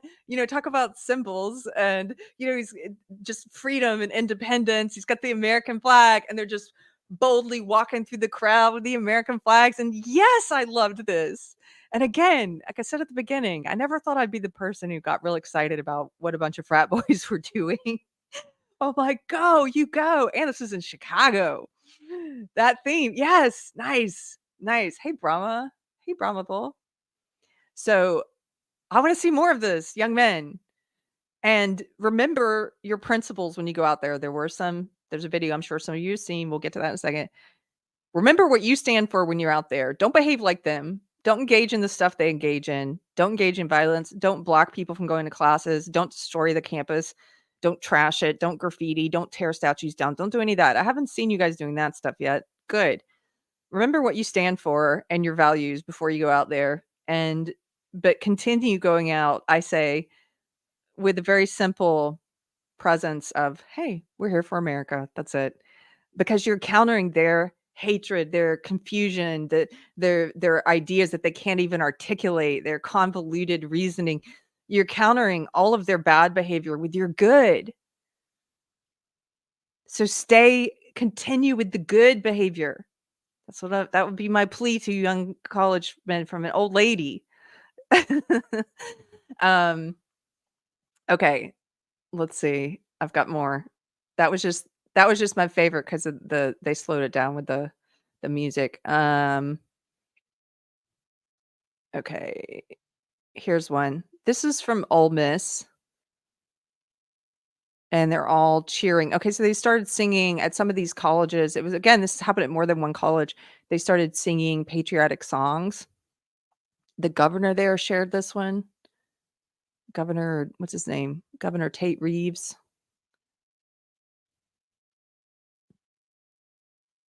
Okay.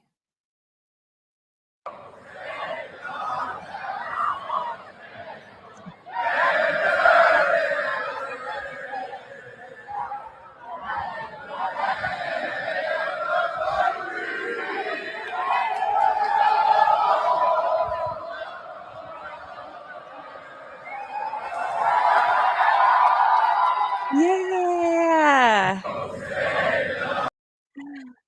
So they were just singing the Star Spangled Banner, and they drowned out the pro-Palestinian leftist protesters. I love that. Just something simple like that. Here, I've got another one. This is from University of Chicago, and we got a couple different things here. One is, well, we already saw that. One is the slowed down video. We got some photos of these young men at the University of Chicago. Arthur Long is the guy who organized the protest there. I don't know who he is. I just started following him here on Twitter because he was sharing some good videos and interviews. Let me put this one up. So he says, mighty proud to have stood beside fellow patriots today at University of Chicago. I'm all for freedom of speech, but you do not have the freedom to vandalize buildings, spray paint death to America on statues, obstruct university walkways, and defecate in tents on our beautiful quad. Yes!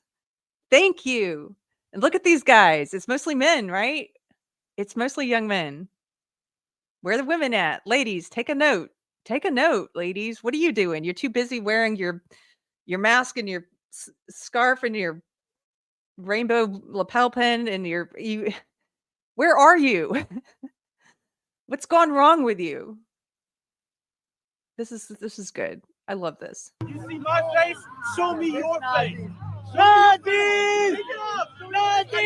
do you see this? These guys, as they're walking calmly with the American flag, and the leftists, the woke protesters that have been, taken over their campus are being pushed backwards, and they're yelling at them and calling them Nazis for carrying the American flag. They're calling them Nazis. And this brave guy right here, very reasonable guy, he's like, let me see your face. You can see my face. Why can't I see yours? You know why? Because the terrorists, like, they behave like terrorists anyway. They behave like kidnappers. I gotta hide my identity. I'm gonna play this one more time. You see my face? Show me your face. Nazis! Nazis! What's the problem? You see my face? They do not have a monopoly on that flagpole. They do not have a monopoly on this campus. They do not have a monopoly. Okay, I'm gonna stop that one. These are, again, this was from University of Chicago. Okay, here's one with, let's see. I think this one is also Chicago. Oh, that's the original video with the guy with the cowboy hat. Sorry, I'm not gonna replay another one of that one. Okay, here's one. This one Scarlett Johnson shared. I got to meet Scarlett Johnson recently. She does a lot with Moms for Liberty. She's lovely. Okay.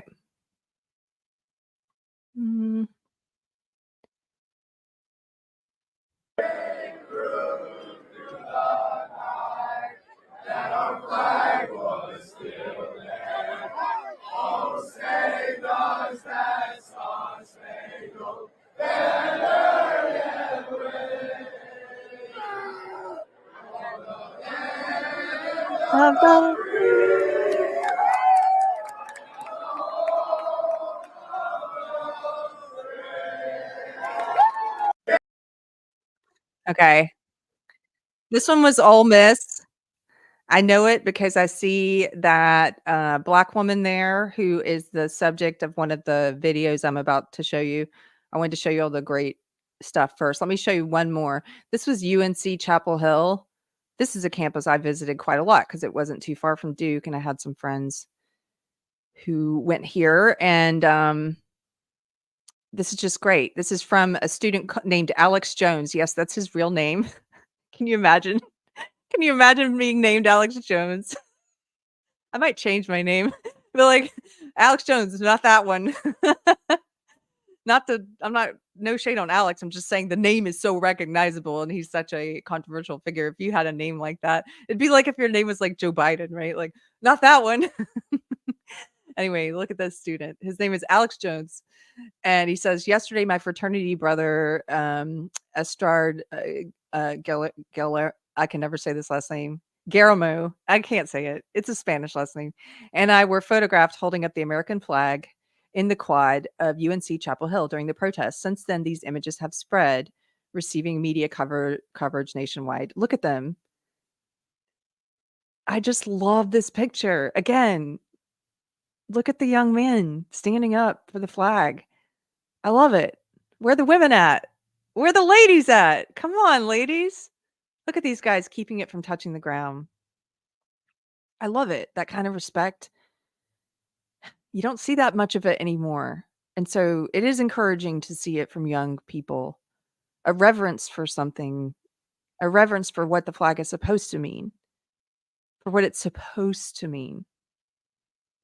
It's like having reverence for the office of the president, even though you don't like who's in there, or even though it's become a joke in some ways. You still have reverence for what it's supposed to be. If you go back and read some of the words of the founders, you know, I told you guys I'm watching the docuseries about John Adams with my husband. It's just incredible. But I was looking up yesterday, Ben Franklin. My husband's been reading a book about Ben Franklin. He kept talking to me about this, so I was looking it up yesterday about, he wrote this thing out about the 13 virtues.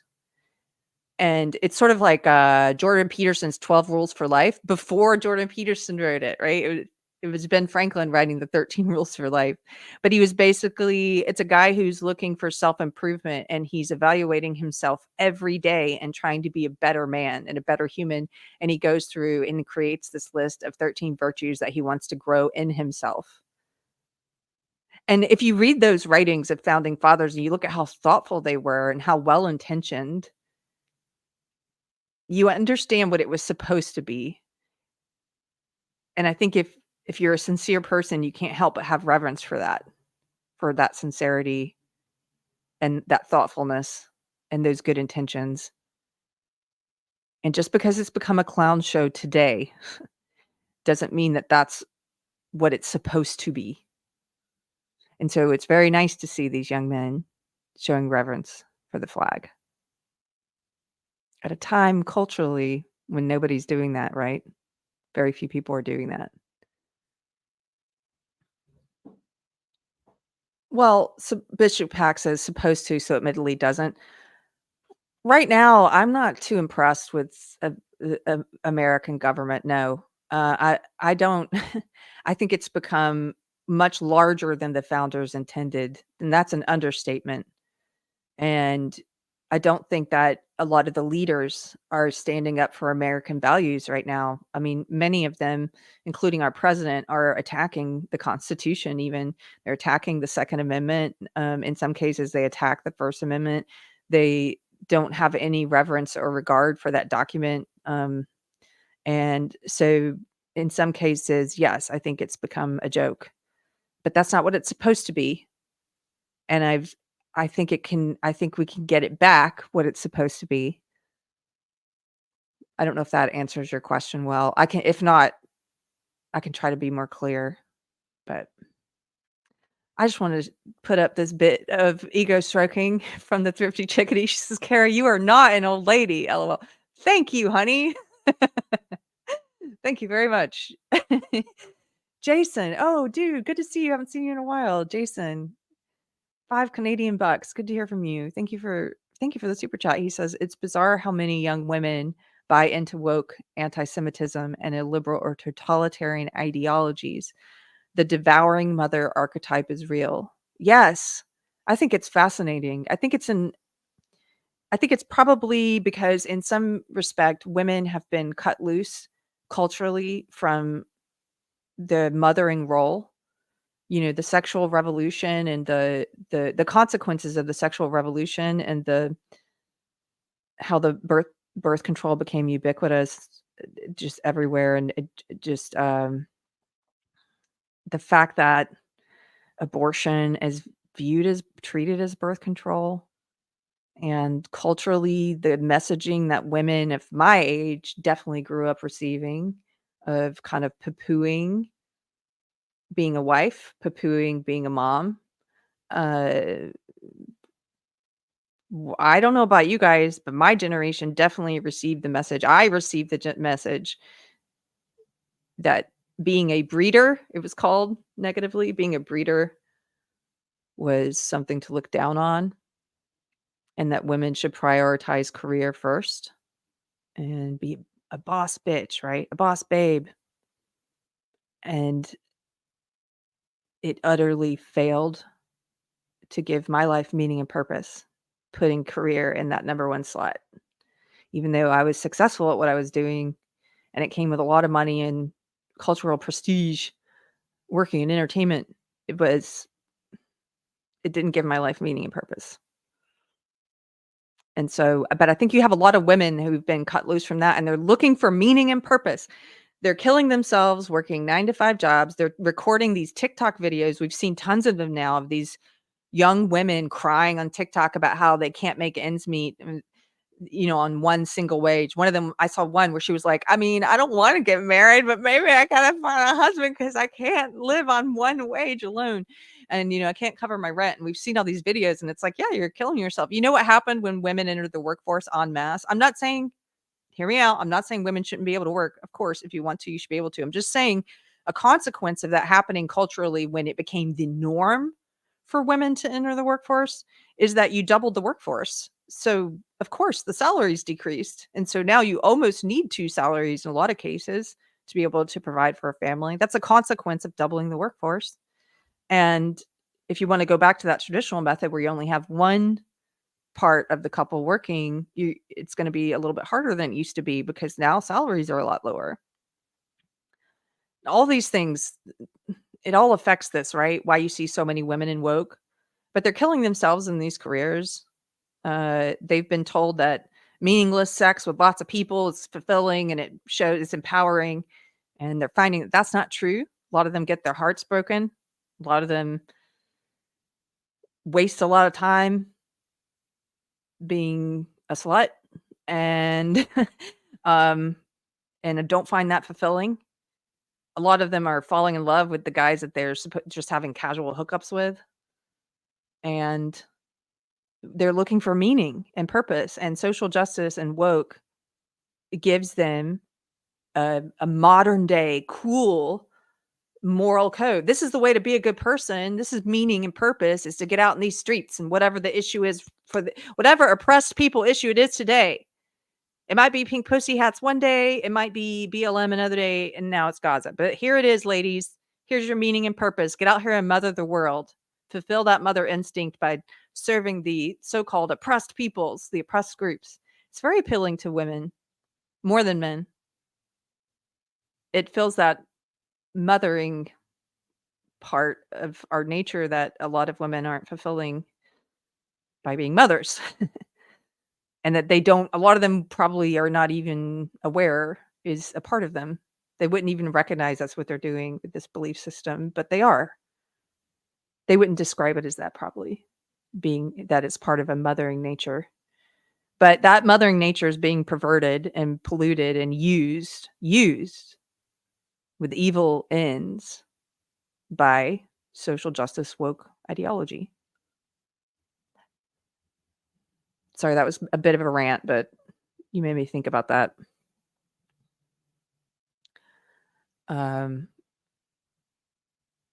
Just checking out the chat to see what you guys are saying. Oh, hey, Yarn Chicken and Shit. Good to see you, lady. She says it's terrible what women have bought the lie. Oh, yeah. I bought the lie for a long time. You guys knew that. And I know a lot of women who did.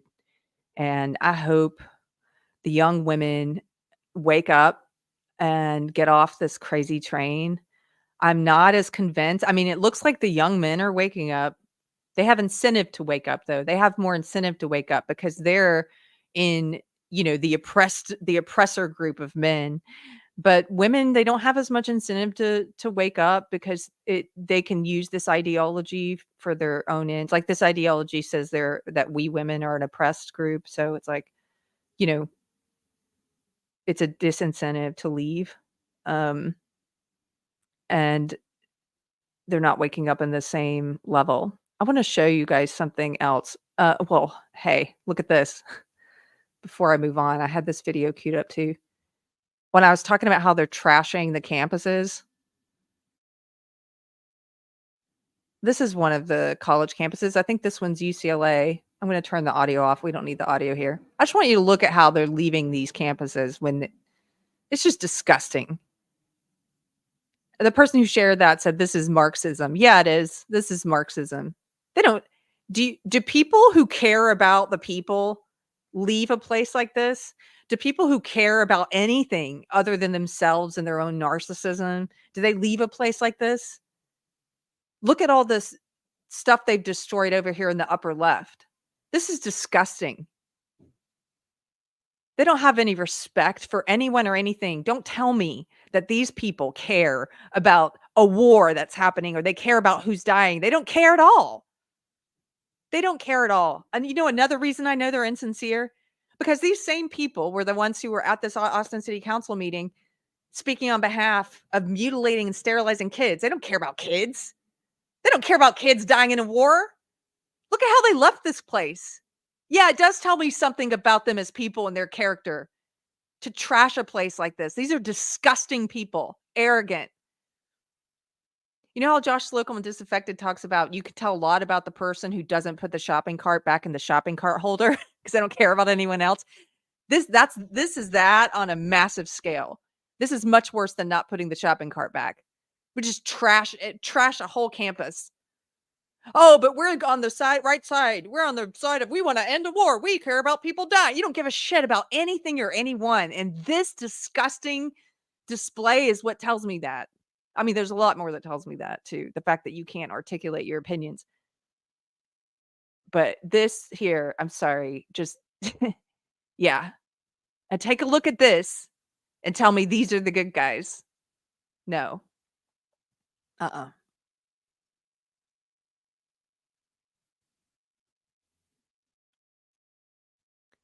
Nervous American. Nervous American. I like your avatar. Just became a YouTube member. Thank you so much.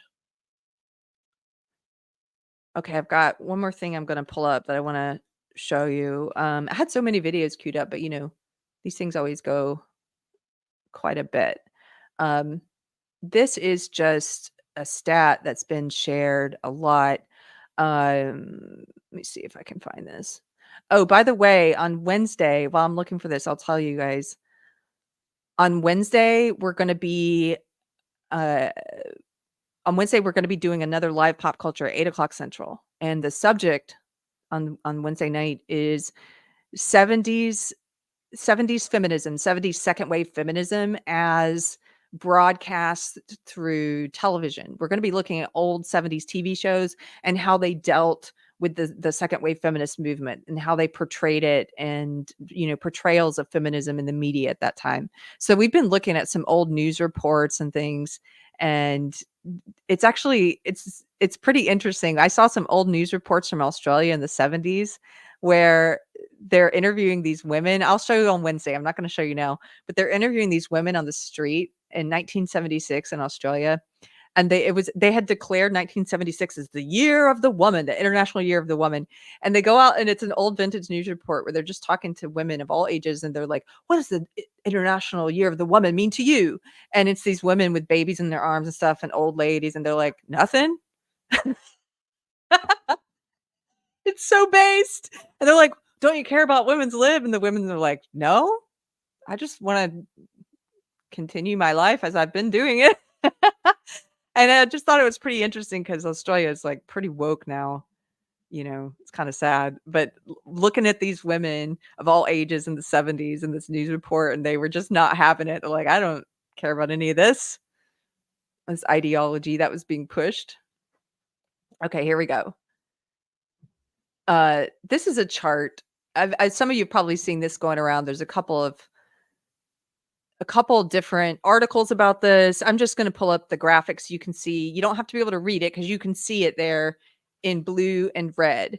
And several people have talked about this. The ideological divide of high school girls versus high school boys is absolutely wild. It says things are going to get really interesting. If you look at this on the left, political identities of 12th grade girls, percent identifying as liberal or conservative. So you got girls on the left and boys on the right. And we're looking at 12th graders, last year of high school. On the left, we got girls right there. And look at that blue line, liberal.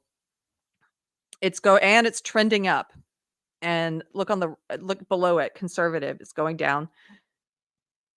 The young women are trending more and more and more leftist. I mean, that's happened for a while, but it's a bigger gap than it's ever been. And look on the right at young men. You've got, if it starts here, this chart, you can't see it, it's probably too small, but it starts in 1975, where at that time, there was a higher percentage of 12th grade boys identifying as liberal than there was young men identifying as conservative. But it actually then flipped, and you can see liberal is trending down. It's on the blue lines way down there at the bottom, and the number of young men, or 12th graders anyway, who are identifying as conservative is trending up. And so you've got men and women, this growing gap between what young men and young women are calling themselves politically, I guess, liberal or conservative. But I think it speaks to something bigger. It's the whole way in which they're looking at the world. We're just talking about reasons why young women are finding woke ideology, woke belief system seductive, why they're falling into that.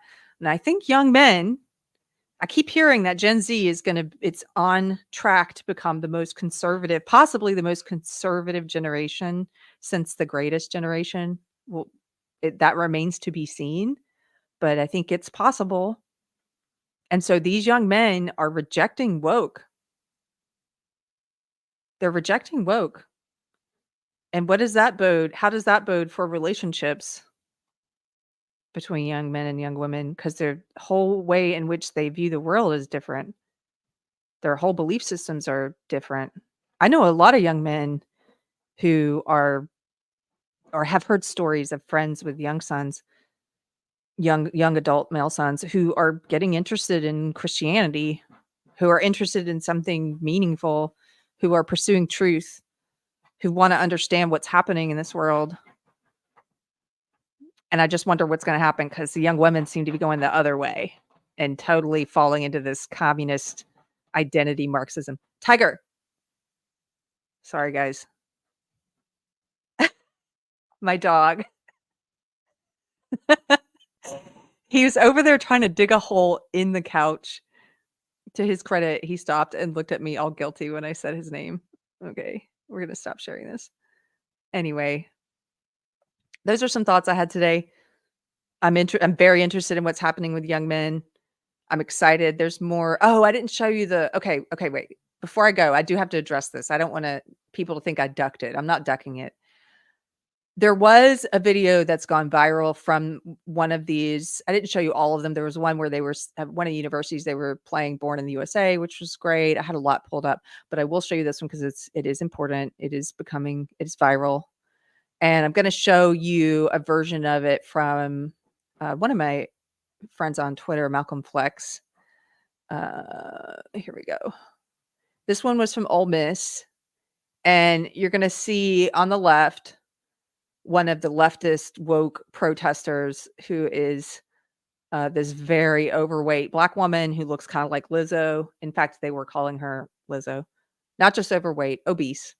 And she was screaming at them. Now, I don't know because it's not on video, so don't take my word for it. I have no idea. I did see people saying that she was calling them cracker as well, and they're like, hey, that's not in the video, but that was happening too. That adds something to it if that was happening. If it wasn't, we can only go based on what we see in the video. You're going to see, well, let's just play it with Malcolm's thoughts, and then I'll tell you what I think about this.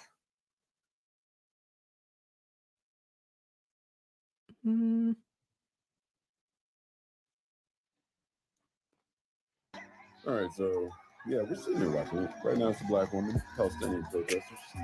Ooh, caution standing everywhere. Okay. Oh boy, there we go. That did it. So, conservative men, let's sit down. Let's have a talk because I know a lot's going through your head right now. I don't like the background music. It's hard to hear him. Why did you put background music in there, dude? A lot of you guys are a little bit irked by watching leftists basically run amok as they have been during these protests. And a lot of you guys, it's been cathartic seeing authorities basically bringing these leftists to you. The issue here, and this is really what I want you guys to pay attention to, is that making monkey sounds at a Black person, not really a good look. Now, I know, shocking, crazy revelation. I get it, but stay with me on this. Here, it's too hard to hear him with the background music. I'm just going to read you what he said about it. Here, you can see on screen. He says, "Did you know that making monkey noises at Black people isn't a good look? While it's good to see college students actually standing up to foreign interest protests, such as at Ole Miss, y'all probably should chill on cheering this on. I have already said the college protests are a distraction, but now they're becoming a liability. The lack of distinction between cheering on the fact that there were kids who loved America versus cheering on a kid jeering at a Black chick like a monkey won't be made. That's why this is a larger liability. Any admonishing of the standing up to the activists just looks like cheering on racism, which the media wants, and many of your influencers are not aware of. That's what he says. So first, I agree with some of what he's saying. I also have something that I would probably argue with just slightly. One is where he says it's not a good look at the top. This is my personal pet peeve. I hate that phrase. The woke use that phrase all the time. And they use it because they care more about looks than they do about what's true. And so I don't like that phrase. That's just me. I would never say, I don't ever use it to people like that's not a good look unless I'm being sarcastic, because I just think it's stupid. People say that to me about, I don't know, you coming out against this resolution for trans kids is not a good look. Well, I don't care. I don't care if it's a good look or not to you. That's what you guys care about. You care about appearances and you care about virtue signaling the right things for your tribe. And I care about the truth. So I don't like that phrase. But I get what he's trying to say there. And it's this. That student was doing like, ooh, ooh, ooh at her. I don't know what his intent was. Some people have said, hey, maybe he wasn't making fun of her race. Maybe he was making fun of her weight. Who knows? Who cares? The point is, yes, historically has been like can be seen, reasonably seen as him trying to say she's an ape or a monkey because she's black. That's reasonable to assume that's what he meant. And to do that, it's like what Malcolm is saying is you're playing right into the hands of the enemy, because they're going to take that clip, which they did. They took it. And then they try and say all of those pro-America guys on every campus are just like this guy. They're all the same. They try and, so you just did that to all the other guys, man. It's not smart. Yes, we know they have the other side, the left. They don't have any standards. They use Saul Alinsky's rules for radicals. They try and hold you to your standards, but they don't have any. We know this. They're racist. They say racist shit all the time. They call white people crackers and white people and this and and you're just supposed to let it roll off your back, which most of us do because it's stupid. We just let it roll off our back. Yes, they should be able to let this roll off their back too. That woman should be able to let it roll off her back. Oh, so what? He called you a monkey. Let it roll off your back, right? I've been called a snow roach. I let it roll off my back.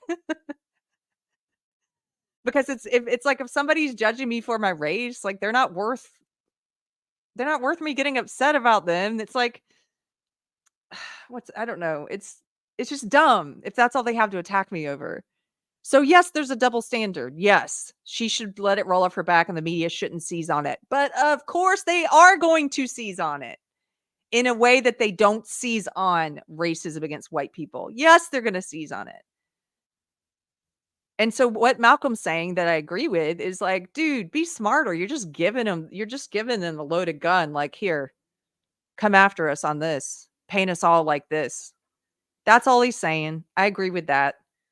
This kid, supposedly now they've doxxed him. They're trying to get him kicked out of school. I think that's ridiculous. I believe in free speech, even speech that I don't agree with, even racist speech.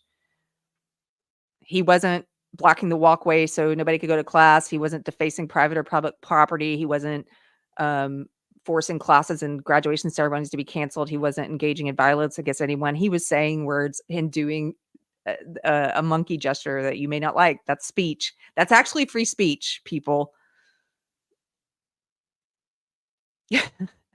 Snow roach. Is that a snow removal tool? No, they some of the more racist social justice woke people, they call white people snow roaches, like cockroaches, but we're white. I don't know. Snow roaches. Oh, there was another funny one I heard. Gosh, what was it? It was corn, something about corn. Anyway, let it roll off the back. Crackers, of course. Michael Coyer for $9.99. Hello, sir. Thank you for the super chat. He says, great show. I love watching you crack yourself up. Thanks. Thank you. I'm glad you don't mind it. I crack myself up quite a bit. Snow roach. Yes. You guys, I'm teaching you a new slur against us. Gosh, what are some of the other white people? I forget some of the others that they do. Mayo monkey. That's it. That's the one I've heard. Mayo monkey is my personal favorite. Why, yes, I do love mayo. White devil. Let it roll off your back.